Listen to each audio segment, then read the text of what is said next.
Karmelo Anthony's request for a new trial has been denied. What?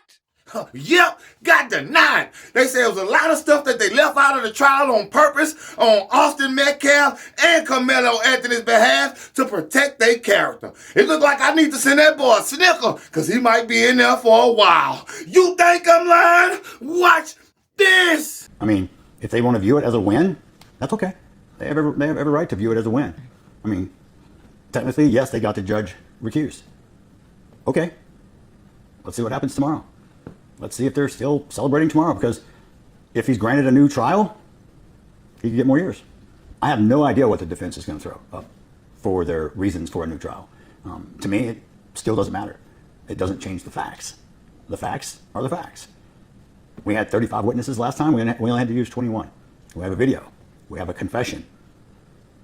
I don't know where there's this big bombshell thing that's going to change the case. And, you know, if it was that important, it would have came up the first time. So let's just stick to the facts of what happened that day underneath the tent. For me, things like this do not occupy my time or my thoughts. Mm-hmm. My thoughts are on this foundation. I'm looking at going forward. How do I save lives? How do I prevent this from any parent ever feeling this pain? It is the deepest, worst pain any human being could ever live through. I'm out here to save lives, and I don't care what color your skin is.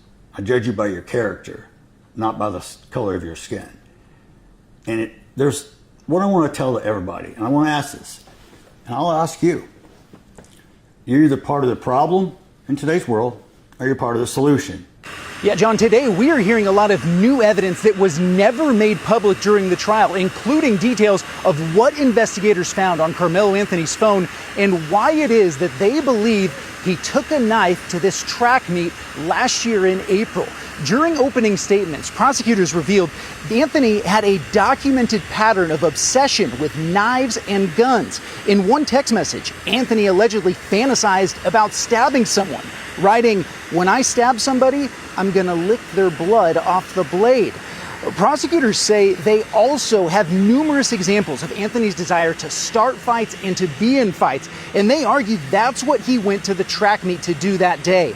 The reason none of that came out at trial is that the defense and prosecution had what they're describing as a gentleman's agreement, an off-the-record understanding that neither side would go into character evidence, including allegations of violence and bullying by Austin Metcalf. Instead, both sides would focus on what happened under the tent the day of the stabbing. The defense now argues that Anthony chose not to testify in his own defense because at the last minute of the trial, prosecutors reversed course and told them if Anthony takes the stand, it would violate their agreement and open the door to all of those character issues being brought out. That agreement is a key part of the defense's argument as to why it is that Anthony deserves a new trial. And that's something we're going to continue to hear a lot more about through the rest of today and possibly into tomorrow. John? I would assume if he gets a new trial, that all of the stuff that was presented in court today would probably be admissible, yeah? Yeah, it absolutely. Prosecutors have already said that's part of the reason both sides agreed to this deal is because they didn't want to further enrage this public debate that was happening outside, where this was really, they felt, throwing gas onto an already big fire if they brought out a lot of these character attacks. Of course, going forward to the next trial, that agreement would not be in place, and all of this would be fair game. Prosecutors have said they would have brought all of this up if it weren't for that agreement. And what you gotta say about that? The request was denied. Damn! Well, you might be asking, what's next for Melo? I'm glad you asked that then. The next step is for him to file for appeal with the appellate court. Now, appeal is not another trial. They just basically sending paperwork and evidence to a higher court, which is the appellate court in this case, to see if they made any mistakes and they did everything by the book. If it ain't no loopholes, the 35 years stand. If it's a loophole, he coming home. And trust me, this ain't no quick and easy process. This stuff can take up to years to handle. And whew, trust me, he might be sitting there for a while. They up here talking about the text messages and the things that he said to his girlfriend at the time they was together.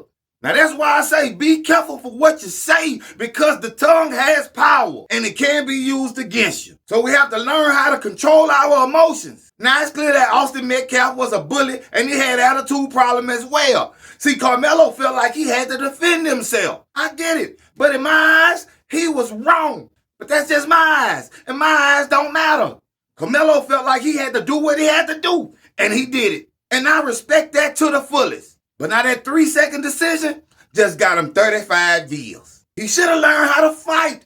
The outcome would have been a whole lot different. Now guess what? He's going to be fighting plenty days of his life now, so he better learn how to fight fast. But I do know this. He ain't afraid to use a weapon. Them boys that's coming for him better come correct, because he will use it. Everybody needs to stop picking sides of anything until all the facts come out. We can't be making decisions off emotions. Only facts. Facts only. Parents, teach your kids how to stand up for themselves. And also teach them not to bully, harass, keep their hands and feet to themselves. Now what you got to say about that? Put it in the comments. I'm gone.